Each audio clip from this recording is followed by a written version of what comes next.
El día de hoy a nuestro servicio. Una alabanza que nos recuerda también aquel verso de la Escritura que dice que en ningún otro hay salvación, porque no hay otro nombre bajo el cielo dado a los hombres en que podamos ser salvos. Y ese nombre es el de Jesucristo. Y es en ese nombre que le queremos dar a todos el día de hoy una cordial bienvenida. Gracias por acompañarnos. Y gracias por ser partícipes desde donde se encuentra, partícipes con nosotros de disfrutar también el aprendizaje de la palabra de Dios. Es a la cual queremos ir.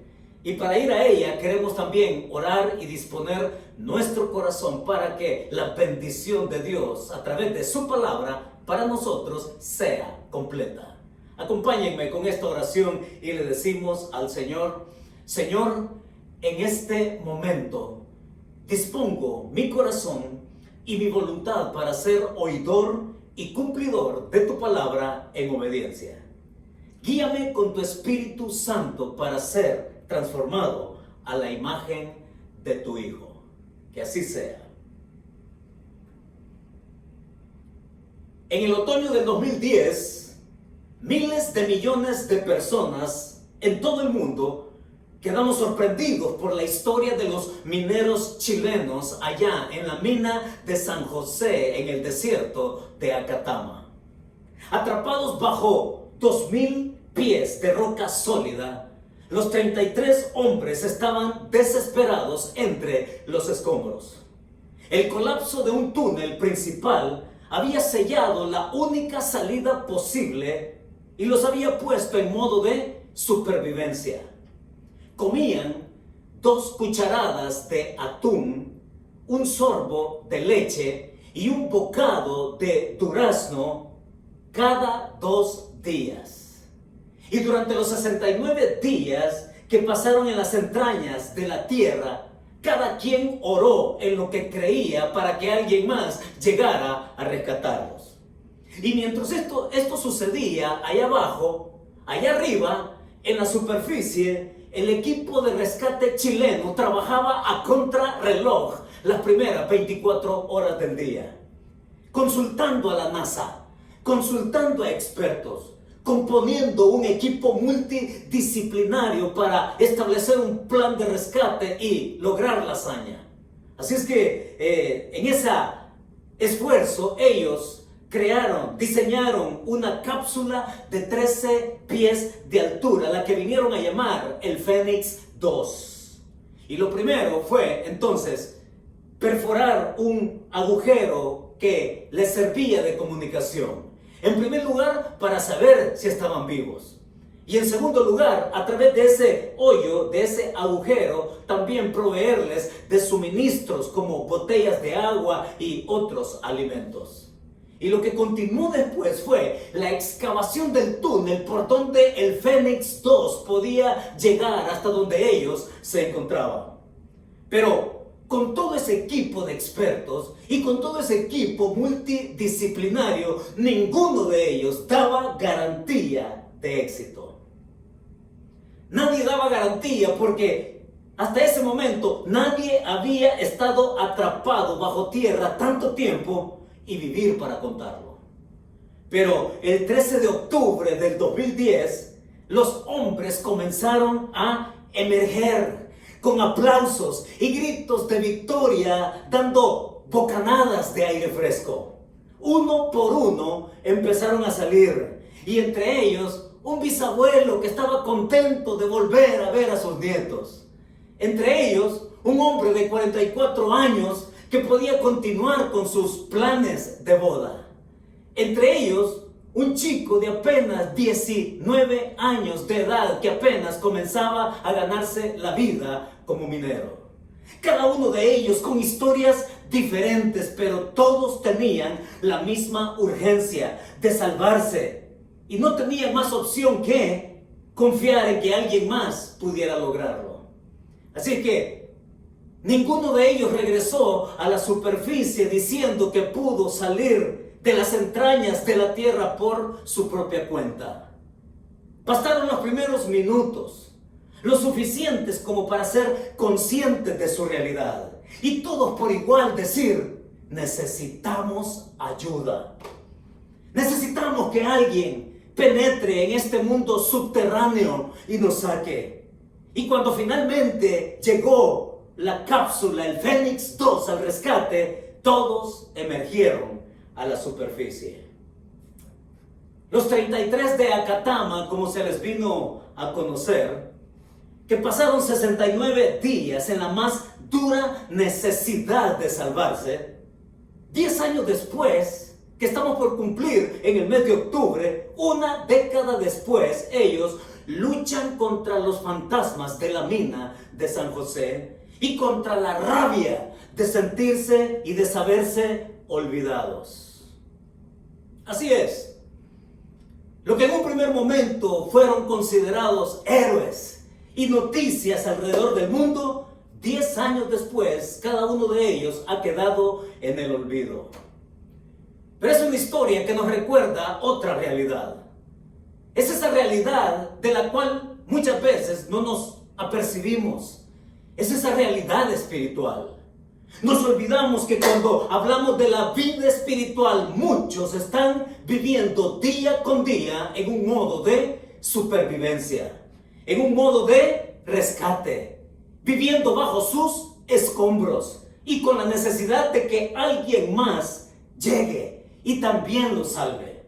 De alguien que penetre este mundo caído, este mundo malo, este mundo que muchas veces nos absorbe y nos cansa y drena todas nuestras motivaciones y todas nuestras energías, Y necesitamos de alguien que aparezca, que se interese por nosotros y que no nos deje abandonados como niños en orfandad. Sí, la gran noticia que nosotros podemos decir, la gran noticia que podemos contar, la gran noticia que podemos vivir y también hacerla nuestra, es la verdad de lo que dice la Escritura.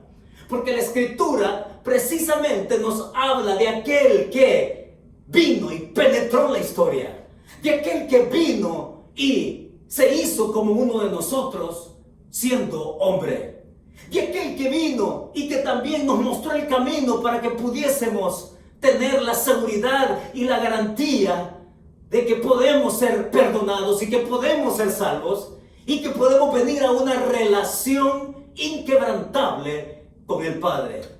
De hecho, ese es el gran tema de la Escritura. De pasta a pasta, la Biblia nos habla acerca de Jesucristo y la redención del hombre. Es ese que viene para mostrarnos su camino. Y es de ese el que nos habla también el escritor a los hebreos.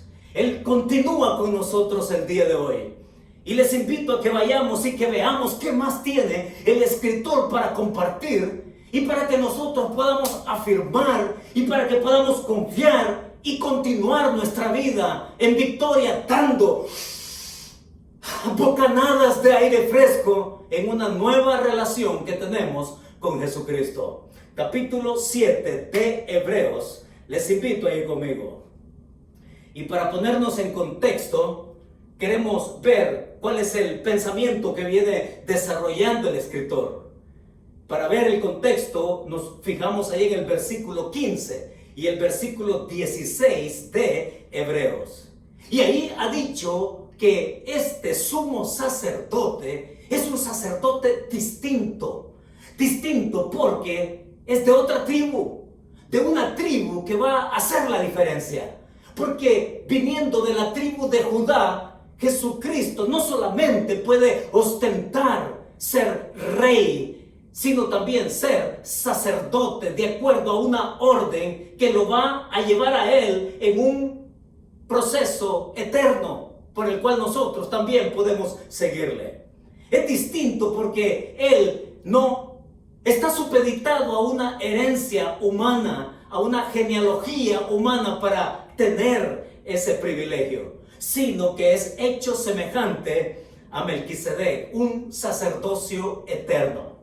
Y con eso en mente vamos ahí a la Escritura, porque ahora continúa desarrollando su enfoque, su gran tema de la epístola a los hebreos. El gran tema medular de la epístola a los hebreos es el sumo sacerdocio de Jesucristo. Y en el versículo 17 al versículo 21 encontramos el primer principio. Así que tome su Biblia, por favor, y sígame con la lectura en el verso 17, que dice así: pues se da testimonio de él, tú eres sacerdote para siempre, según el orden de Melquisedec. Queda pues abrogado el mandamiento anterior a causa de su debilidad e ineficacia. Pues nada perfeccionó la ley, y de la introducción de una mejor esperanza, por la cual nos acercamos a Dios. Y esto no fue hecho sin juramento, porque los otros ciertamente sin juramento fueron hechos sacerdotes. Pero este, con el juramento del que le dijo, juró el Señor, y no se arrepentirá, tú eres sacerdote para siempre, según el orden de Melquisedec. Nos detenemos ahí. Y el primer principio que queremos anotar, extraído del pensamiento del escritor bíblico, es este. Y lo que nos está diciendo acá en estos primeros versos es que caminar en esperanza es posible solo si la tienes. Caminar en esperanza es posible solamente si la tienes. Porque cuando nos acercamos al texto el día de hoy, vamos a ver que arranca en el versículo 17, haciendo la quinta llamada del mismo verso que él ha citado en pasajes anteriores en la epístola. Va a hablar acerca del Salmo 110. Y una vez más, él va a reiterar hasta dónde llega la fuerza del sumo sacerdocio de Jesucristo. Y lo va a volver a citar una sexta vez allá en el versículo 21 también. Una vez más, cuando dice, tú eres sacerdote para siempre según el orden de Melquisedec. ¿Por qué tiene que ser tan reiterativo el autor?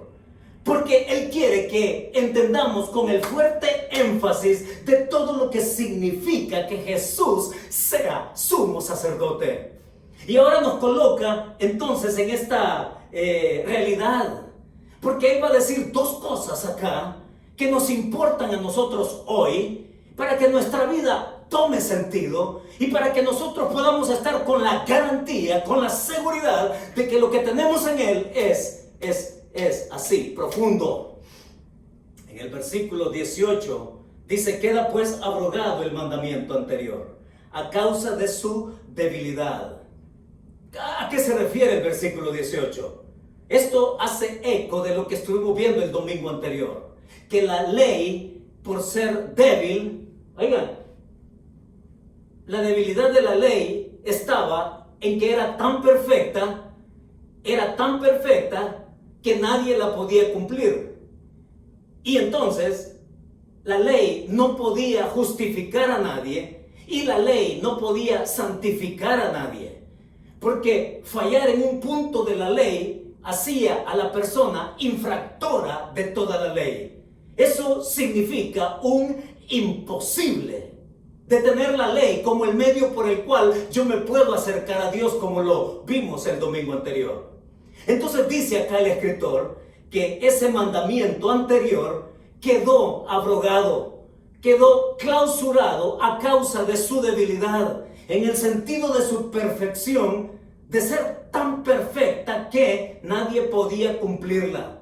Pero por lo tanto también mostraba una debilidad, y la debilidad era su misma perfección, que por ser así, entonces no era lo adecuado, el camino adecuado para acercarnos al Señor. Ese era el punto. Y en el versículo 19 dice, pues nada perfeccionó la ley, y de la introducción de una mejor esperanza. Eso sí, tuvo la ley. La ley entonces se prestó y quedó ahí establecida de una manera temporal para mostrarnos algo eterno. ¿Se da cuenta cómo Dios avanza su propósito? ¿Se da cuenta cuán hermoso es el plan de Dios para nuestra vida? Que nos muestra con algo temporal que nos guía hacia algo eterno. Y de hecho eso es lo que trata Pablo en la epístola a los Gálatas. Iba a decir allá que la ley ha sido nuestro ayo para llevarnos a Dios. El ayo, el tutor, el que se encarga de encaminar al niño en su desarrollo. Pablo lo expresa de una manera tal que también queda establecido acá en este pasaje. Es la ley que se convierte en nuestro ayo, en nuestro tutor, el que nos guía de manera temporal a lo que es eterno. Y eso que el autor aquí llama eterno, lo pone como nueva y mejor esperanza. Y cuando hablamos de mejor esperanza, es porque la ley nos encamina a la gracia. Y esa gracia es la que nosotros podemos tener acceso. Y por eso dice el verso 19 al final, por la cual nos acercamos a Dios.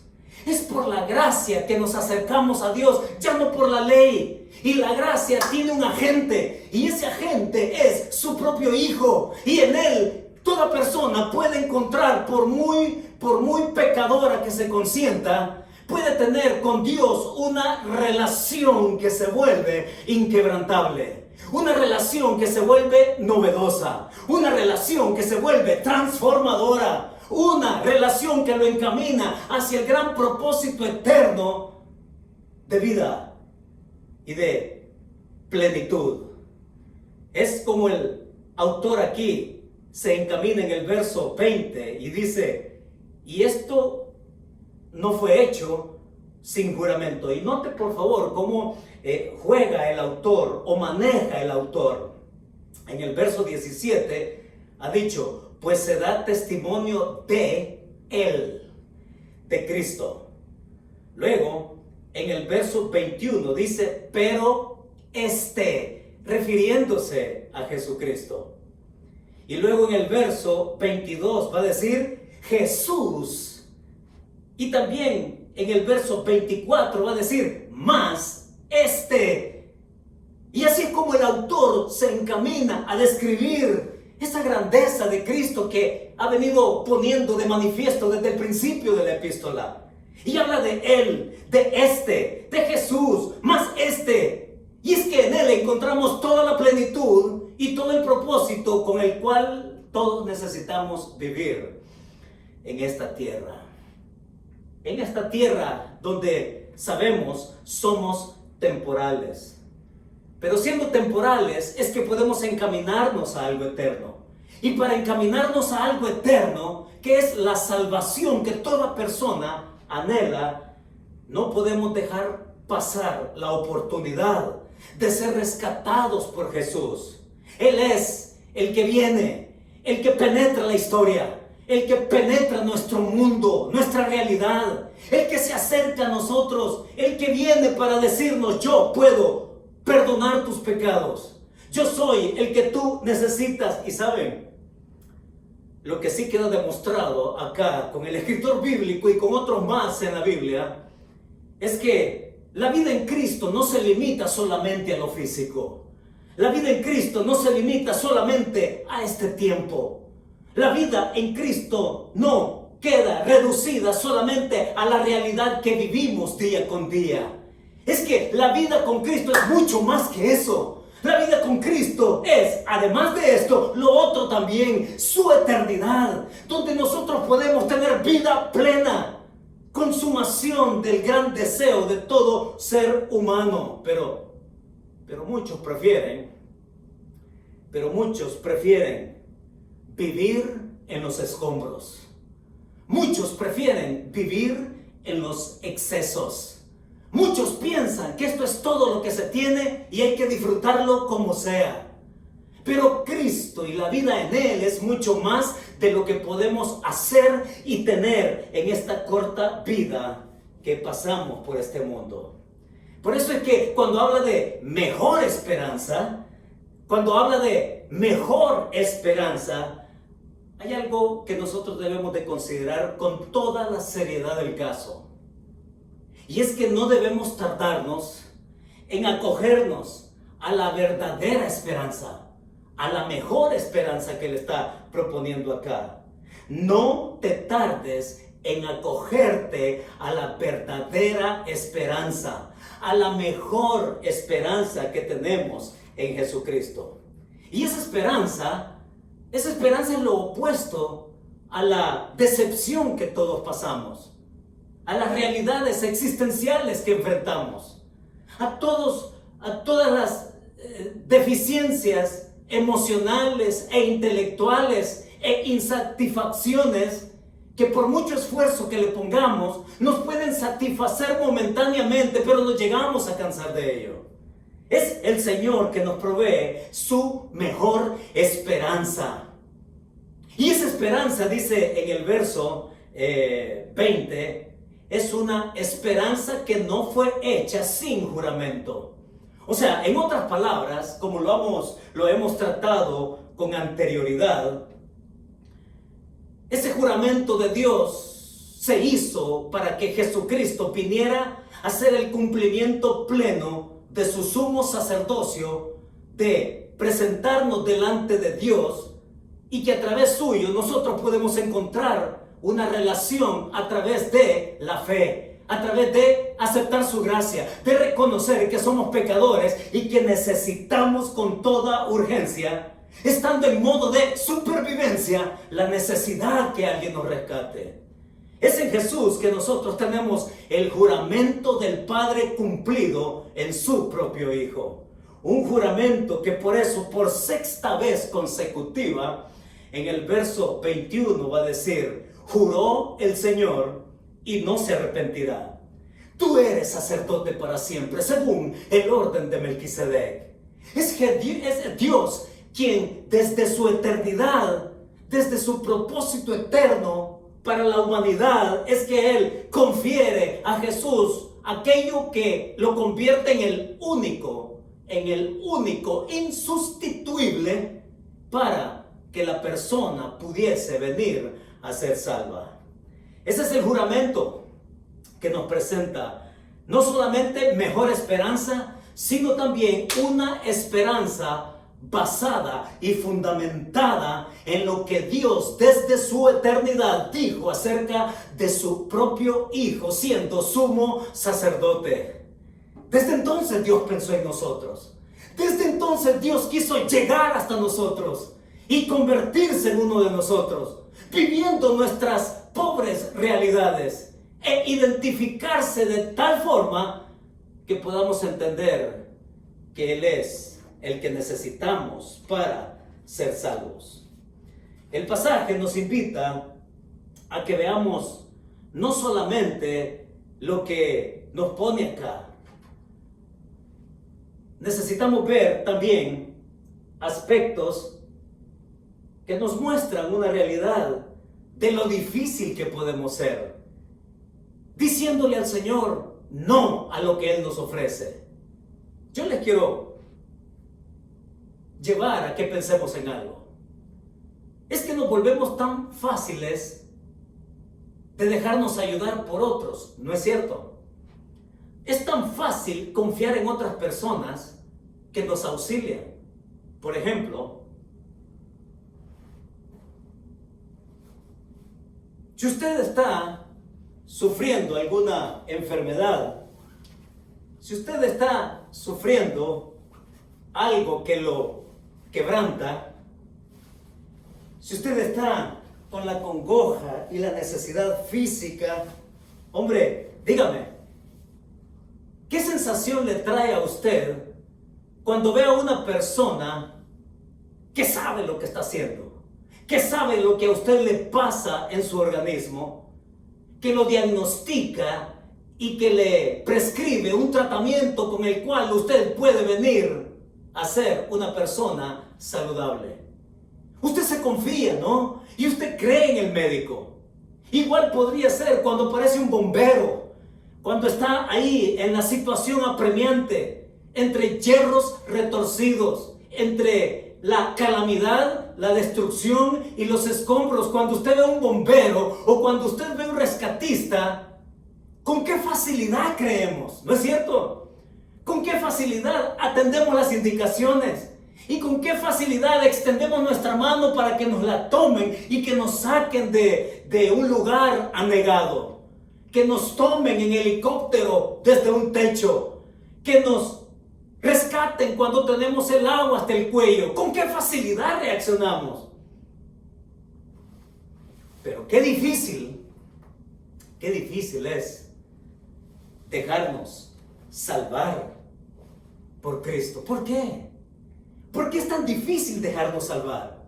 Porque en nuestras emergencias existenciales nos podemos dejar tocar, nos podemos dejar salvar y nos dejamos dirigir por todos aquellos que nosotros asumimos saben lo que están haciendo. Entonces, como ya sé que este bombero sabe lo que está haciendo, porque yo asumo que es un hombre entrenado, entonces me dejo guiar por él para que me rescate. ¡Qué fácil!, ¿no?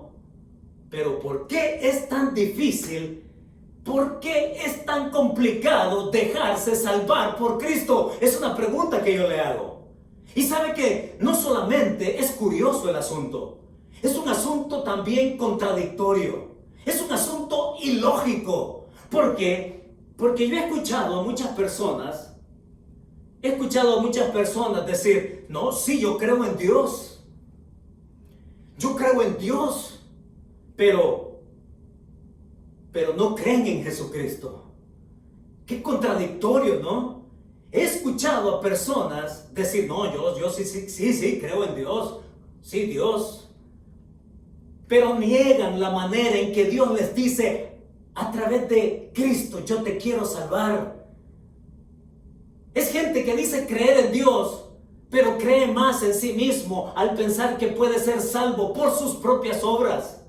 Dicen creer en Dios, pero confían más en sí mismos para para ser salvos por su buena conducta, por su moral o por cualquier otra cosa. Y es interesante, pero decía, no solamente es curioso, es ilógico y nos volvemos contradictorios. Porque decimos creer en Dios, pero no queremos aceptar lo que Dios nos dice de la manera que Él planeó y estableció para que a través de su Hijo pudiésemos venir a ser salvos. Qué fácil es confiar en la gente. Qué fácil es creerle a un bombero, a un médico, creerle a un socorrista, a un rescatista, pero qué difícil es dejar a Cristo que nos salve. Y una de las cosas que hace la diferencia con esto de que Él es la esperanza y que caminar en esperanza es posible, sí, es posible solo si la tienes. Es posible caminar en esperanza solo si la tienes. Y Cristo no comulga con nuestro vocabulario. Cristo no es de aquellos que solemos decir, déjame ver si puedo hacer algo, pero no te doy garantía de nada. ¿Le han dicho a ustedes alguna vez? A mí me lo han dicho varias veces, en diferentes situaciones en donde he tenido necesidad de la ayuda de alguien. ¿Y saben qué? Me decepciono más. Me decepciono más cuando me dicen, déjame ver qué puedo hacer, pero no te garantizo nada. Hombre, ya de por sí digo, mejor ni me hago la idea, ¿no es cierto? Pero Jesucristo no comulga con ese vocabulario.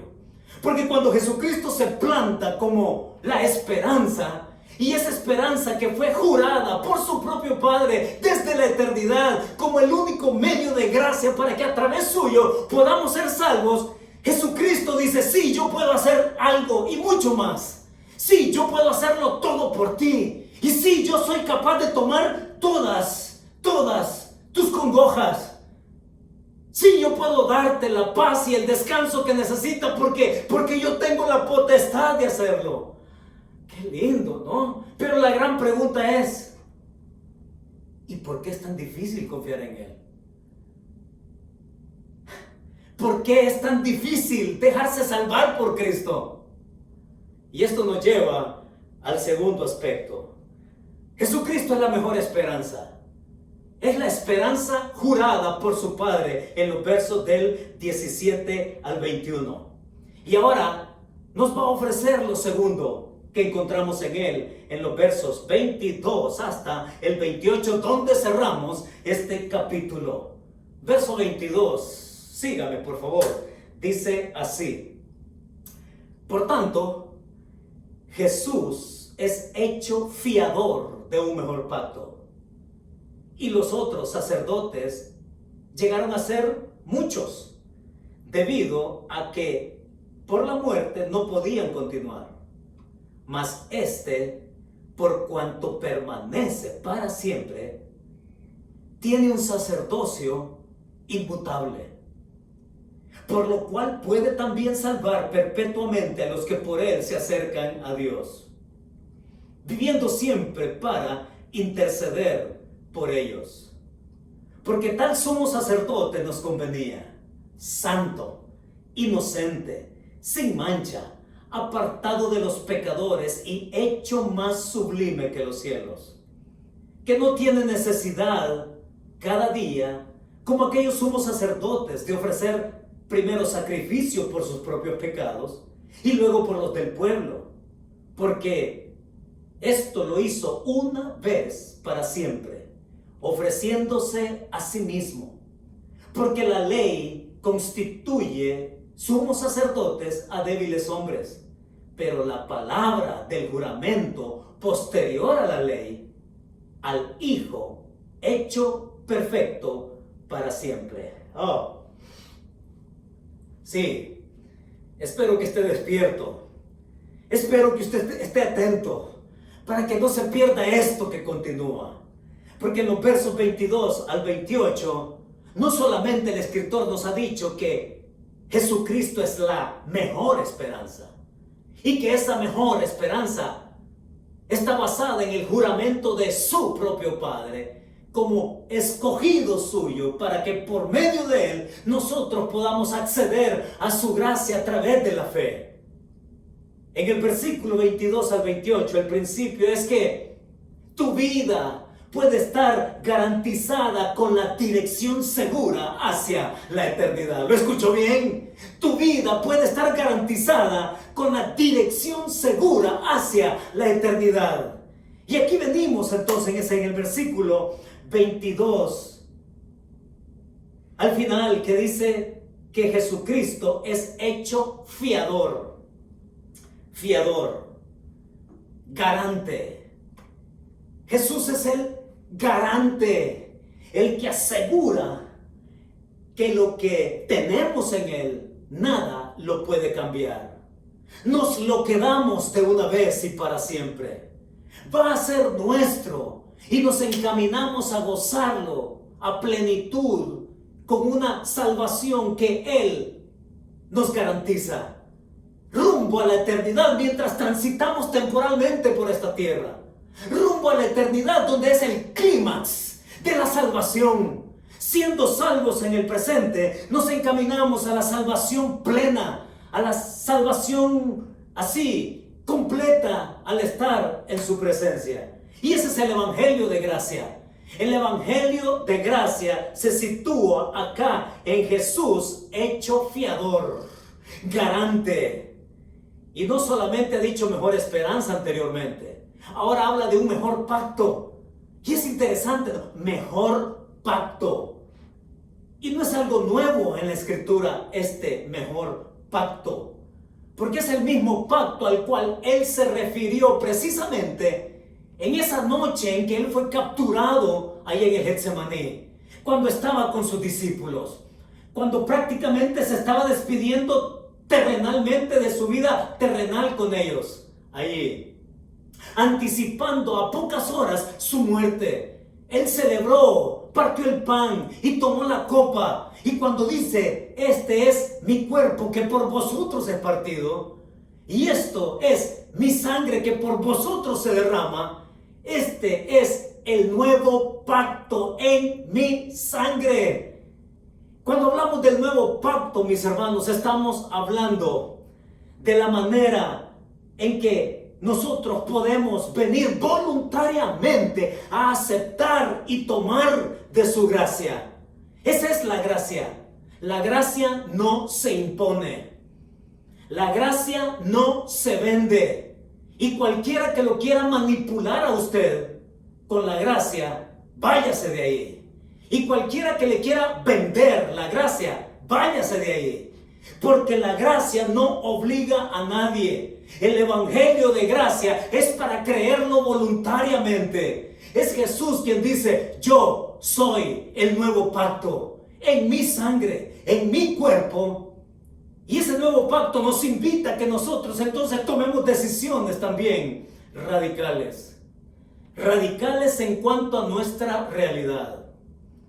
Radicales en decir que mi vida yo puedo determinar seguir viviendo en escombros, o es mi vida la que puede tomar un nuevo giro y un nuevo futuro y un nuevo destino cuando acojo voluntariamente la gracia de Dios, creyendo su evangelio de gracia a través de la fe, dando por suficiente que la obra suya en el Calvario me salva y me transforma y me redime. Ese evangelio de gracia,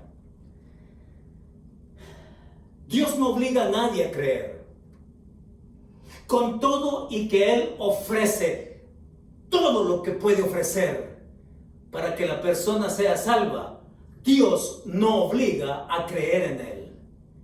Eres tú y soy yo el que llegamos a ese momento consciente en donde yo determino que soy incapaz de salvarme a mí mismo, en que soy consciente en que nadie más puede salvarme.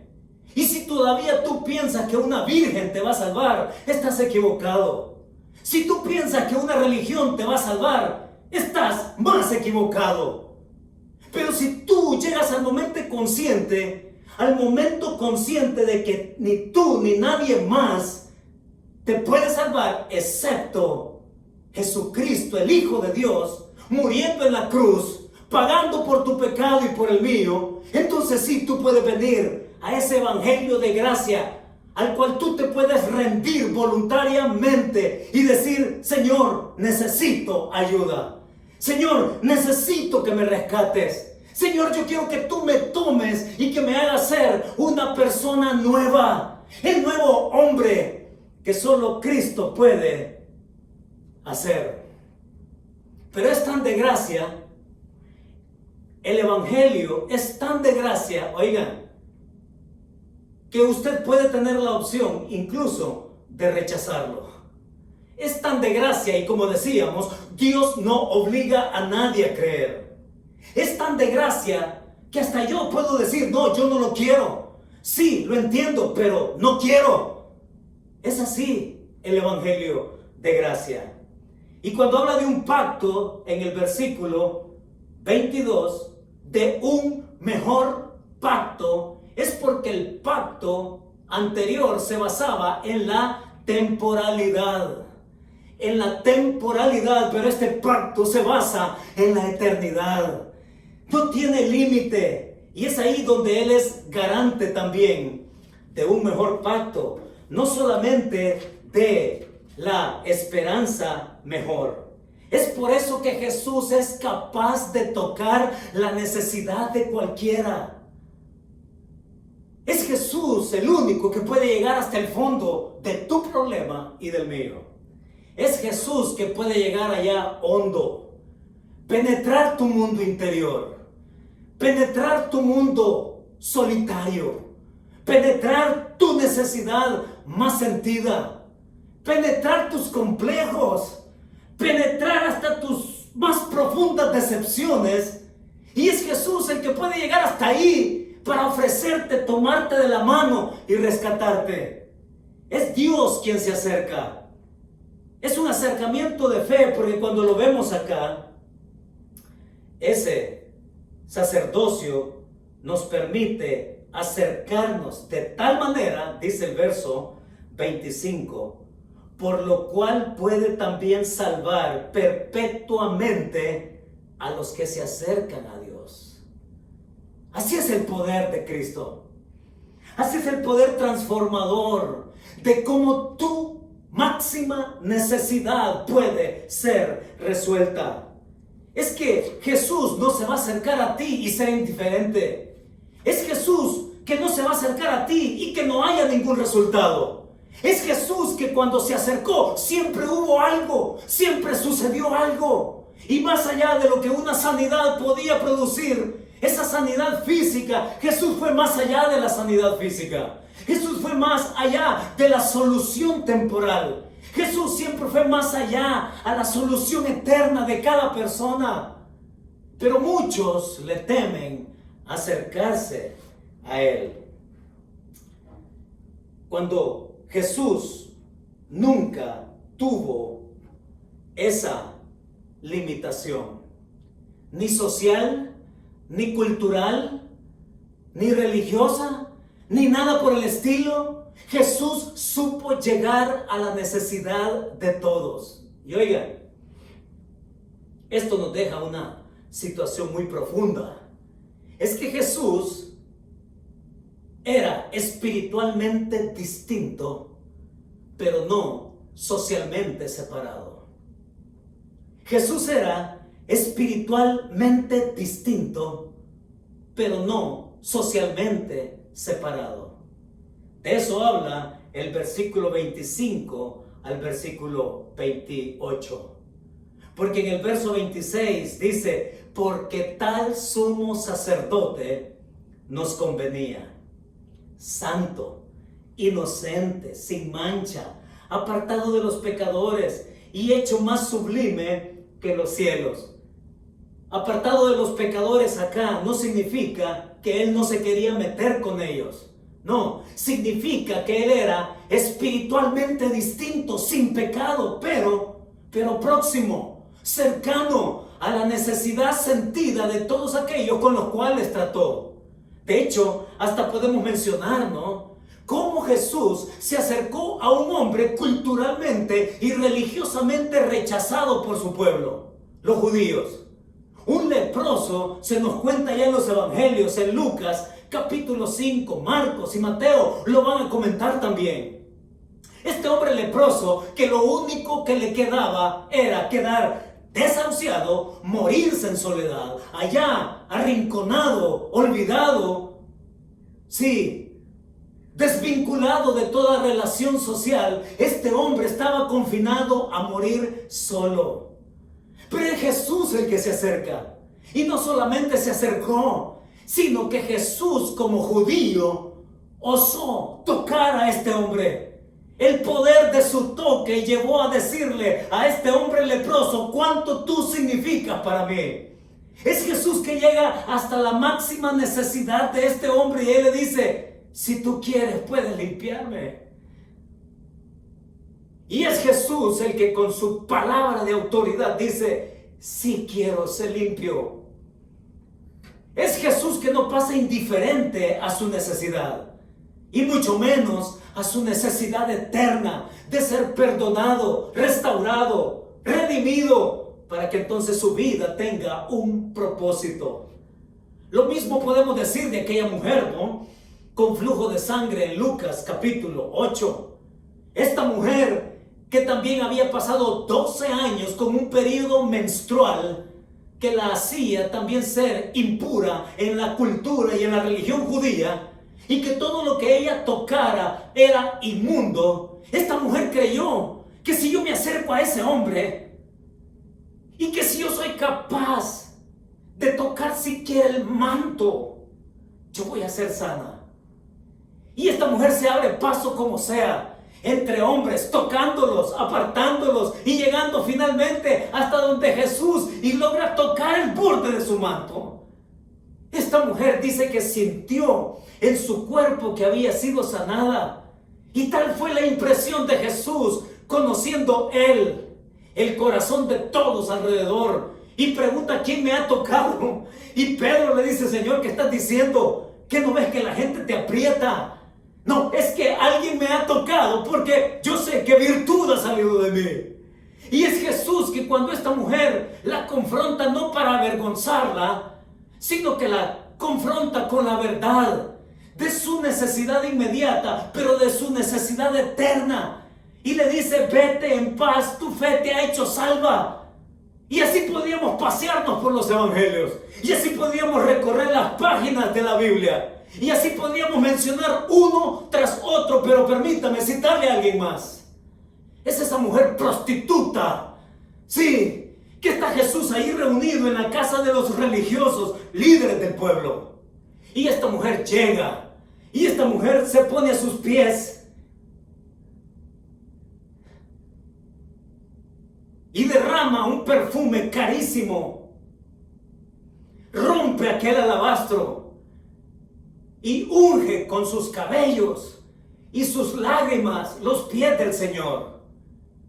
Y todavía no podía faltar un infeliz ahí alrededor que dice: si este fuera profeta, sabría qué clase de mujer es quien la está tocando. Y Jesús, conociendo el corazón de ellos, les da una lección de eternidad. Y no podía ser para menos, porque estaban con el gran maestro. Y el gran maestro les da una lección para la eternidad. Y él les dice ahí: el que a quien poco se le perdona, poco agradece.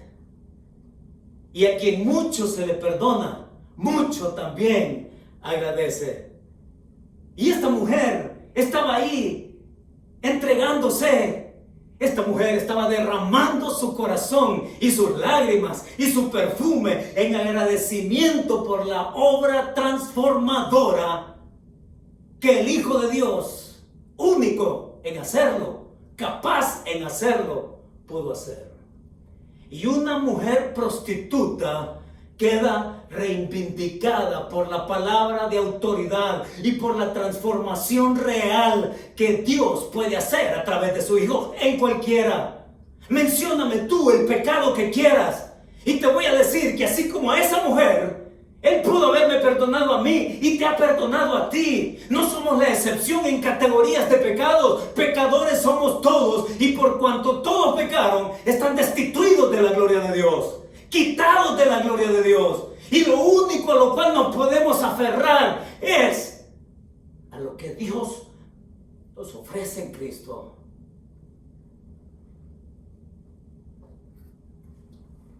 Saben que la pandemia nos ha traído un tipo de conducta a todos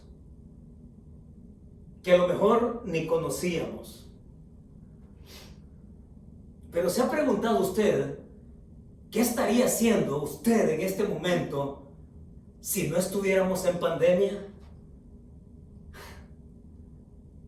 En día domingo, ahora mismo, ¿qué estaría haciendo usted en un típico domingo sin pandemia? Quizás estaríamos metidos con toda seguridad en nuestros excesos de vida. Pero llegada la pandemia, ¿saben qué he descubierto? Que sin pandemia o con pandemia, siempre seguimos viviendo en nuestros excesos. Excesos. Vivimos en un hacinamiento, no solamente en un hacinamiento físico, donde hay restricciones de relación y de acercamiento y demás. No, es que nos hemos hacinado en nuestros escombros. Nos hemos hacinado en nuestros intentos y en nuestros fracasos. Nos hemos hacinado en derrotas del pasado y que no logramos vislumbrar algo que valga la pena. Nos hemos hacinado en nuestra soledad. Nos hemos hacinado en nuestro estrés. Nos hemos hacinado en nuestro materialismo. Nos hemos hacinado en nuestros propios escombros emocionales, en nuestros miedos, en nuestras dudas, incertidumbres, excesos, vacíos y demás.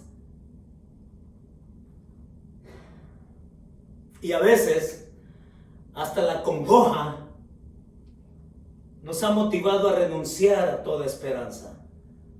Y hasta quizás hemos llegado a pensar que ni Dios nos puede salvar de esta. A eso nos ha llevado. Pero les recuerdo algo. Jesús era espiritualmente distinto, pero no socialmente separado. Le importas tanto que Él es capaz de acercarse a ti. Le importas tanto que Él es capaz de tocarte cualquiera sea tu pecado. Capaz de tocarte no para avergonzarte. Tocarte para que tú tomes su mano. Para que tú sientas lo viril de su mano. Y que te dejes rescatar por Él. Y que disfrutes su gracia como ningún otro te la puede ofrecer. Y es así como en el versículo 27 dice que no tiene necesidad cada día de presentarse como los sacerdotes que hemos visto ya y hemos hablado ya quizás lo suficiente. Que su temporalidad, porque al morir uno lo sustituía a otro, y al morir este lo sustituía a otro y otro y otro, y esa era la dinámica. Pero dice acá, no necesita estar haciendo eso todos los días, porque se presentó una sola vez y para siempre. Y con su sacrificio bastó. Y es suficiente para que a través suyo nosotros podamos estar completos. Y me encanta cómo cierra el pasaje en el verso 28. Y presten atención por favor a esto. No aguantaba por llegar yo a este verso 28. Y dice, porque la ley constituye sumos sacerdotes a débiles hombres. Débiles porque eran pecadores. Porque tenían que presentar sacrificio por ellos mismos primero, antes que presentar los del pueblo. ¿Lo recuerda? Ahí está. Eso era lo que la ley establecía. Pero dice, oiga esto, pero la palabra del juramento posterior a la ley, al Hijo, hecho perfecto para siempre. Así cierra el escritor a los hebreos. Y me encanta porque tenemos que prestarle atención a esto que dice acá. pero la palabra. Y esa palabra aquí es la palabra logos. Es esa de la cual se refiere también Juan, capítulo 1, verso 1, que dice: en el principio era el verbo, el logos de Dios. Y aquel verbo era Dios. Y aquí habla de la palabra, el logos. Esa palabra que es eterna. Esa palabra, ese juramento decretado desde la eternidad, que es posterior a la ley. Dice, ¿cómo es esto? Porque la ley era temporal y se dio en el tiempo de Moisés. Porque dice que esta palabra posterior a la ley, así es. Hermanos, está diciendo que este logos, esta palabra, cuyo juramento fue desde la eternidad, pero que su cumplimiento fue después de la ley, que la ley fue emitida en el Sinaí. Si bien fue juramentada desde la eternidad, se cumplió posterior a la ley, precisamente para que comprendamos que la ley, que era temporal, lo único que podía aportar era guiarnos hacia Jesucristo.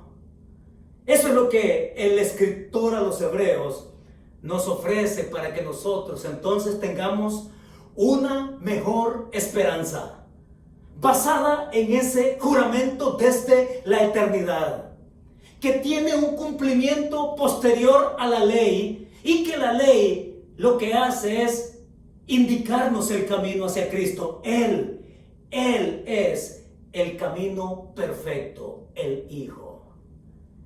Y nos quedamos con esta entonces verdad. Jesucristo es el garante al ofrecerse como la verdadera esperanza para vida eterna. Concluimos, y se lo repito, Jesucristo es el garante al ofrecerse como la verdadera esperanza para vida eterna. No vivas en los escombros. Jesús quiere sacarte de tus escombros emocionales, de tus escombros existenciales, de tu vida sin propósito y con todos los vacíos, porque Él es el garante de una verdadera esperanza para tu vida eterna. Le importas tanto que Él te ofrece la oportunidad que te acerques a Él en fe, porque Él ya se ha acercado a ti para el perdón y salvación de tu alma. La decisión es tuya. Oremos. Señor, muchas gracias, porque una vez más nos confirma, Señor, dónde es que tiene que estar puesta nuestra mirada. ¿Dónde es que tiene que estar nuestro corazón reposado? ¿A dónde, Señor, es que podemos poner nuestra esperanza, nuestro destino, nuestro futuro, nuestra salvación, sino en el Hijo, en el perfecto camino para llegar a ti? Oro, Señor, para que esta palabra, este alimento sólido, sea y signifique vida para todos nosotros. Gracias por penetrar nuestra historia, para venir y rescatarnos de nuestro modo de supervivencia, Señor. Por importarte tanto nuestra vida, para venir y rescatarnos para una vida eterna. Señor, danos la disposición de perseverar en ti. Nuestra perseverancia en la esperanza que tú nos has dado, en tu propio Hijo, en cuyo nombre hemos orado. Amén y amén. Que Dios nos bendiga.